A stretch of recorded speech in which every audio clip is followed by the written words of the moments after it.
Hey, master. Oh. Ano yung mga nakasulat dito ngayon, oh? Ito. Oh, ayun, oh. Tingnan ko nga. Ayan, tingnan mo. Bawal sumakay sa animal display. Bakit daw? Kasi tatakbo yan. Oh, Oo, huwag mo sasakyan yan. Kasi pag sumakay ka dyan, oh. tapos sinampas yung puwet niyan, parang kabayo yan, mabilis yan. Oh. Tingnan mo to, rhino. Pwede ka dyan sumakay sa sungay. Lalag na tayo. Maraming damo. Kasi hayop sila. Ba't may nakahiga dyan? Ayan. Pwede sakyan yan. Kasi sabi dun, bawal sumakay sa animal. Oh. People yan. Pwede yan. Oh. Yan wala. Ito, tingnan mo. Ano nangyari dyan? Ba't ganyan yan? Nakaubad siya. Oh. Nakaubad. Oh. Ni-rape kasi yan dati. Oh. Ba't mukhang lalaki? Putungan ko yun eh. Oh. Tigas ng ulo eh. Tawag tayo dyan.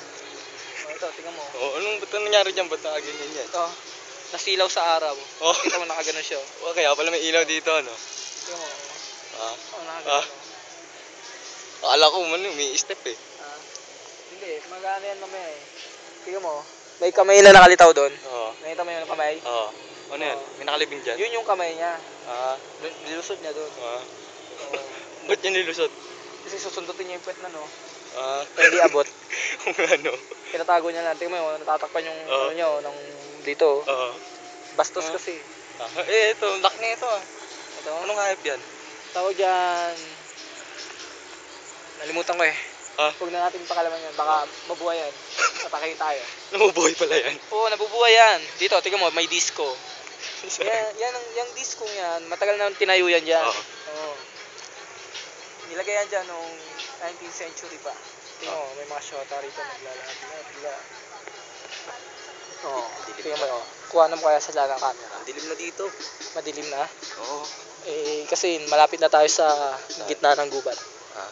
Kaya madilim. Parang kanilang nasa syudad tayo Kasi may mga shortcut na daan dito eh.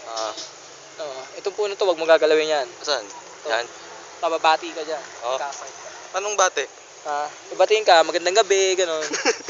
Gandang umaga, magandang tanghali, magandang hapon, gano'n. Pero mabait pala yun. Kaya lang, magkakasakit ka. Grabing bati yun Ito yung manong. Matagal na nandito yan. Noong ano pa yan. Nung bata pa siya dati. Ba't niya nandito laki na? Ngayon matanda na siya. Tricycle driver pa rin. Hindi mong pinanganayan, tricycle driver na yan. May tulay. Saan? Oo nga, tulay. Ito parang isa.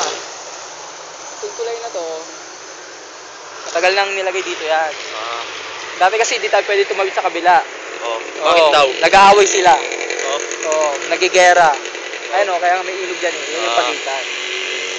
Ngayon nilagay na ng tulay kasi nagbati na sila. Sino nagpagawa ng tulay na yan? Si Apolinario Policarpio. Sino yun? Siya yung nagpagawa ng tulay. Parang kay De La Pe. Kaya nga. For short, De La Pe niya. Dito naman tayo. Dito dadaan. Tara. Ito, may bago akong pinapagawa rito eh. Pinapagawa ko yan. Ano yan, bahay mo? Hindi. Ano lang, office. Office? Laki niya na. Hindi, maliit lang yan. Kala mo lang malaki. Kasi mataas. Second floor nga eh. Hindi, hanggang 5th floor. 5th floor? Kasi aabutin siya ng baha pagkakagad dyan. Nga pala, bumabaha dito. Naalala mo yung Undoy? Gawa ng karakter ko yun. So, may Axel Ran? Panoorin mo, Kuya Yuyo at Axel Ran. No entry daw. Kasi nga bawal pumasok. Pag wala kang ticket, di ka pwede pumasok. May ticket yan. Magkano? Hindi kayo sa akin. Magkano? Mura lang, 50 pesos. Tara, dito tayo. Magkano tayo? Nasarado yung gate. Kala ko ba sa iyo yan? Hindi, baka makita ko ng guard ako kilala eh. Bago guard mo? Tingnan mo, Pasig City, SM City Masinag, SM City Marikina. Wow, ang ganda. Mag-shota, nagde-date. Nakita mo? Ayun o. Diyan kasi yung mga nagde-date na mag-asawa, mag-shota, sumasayaw-sayaw.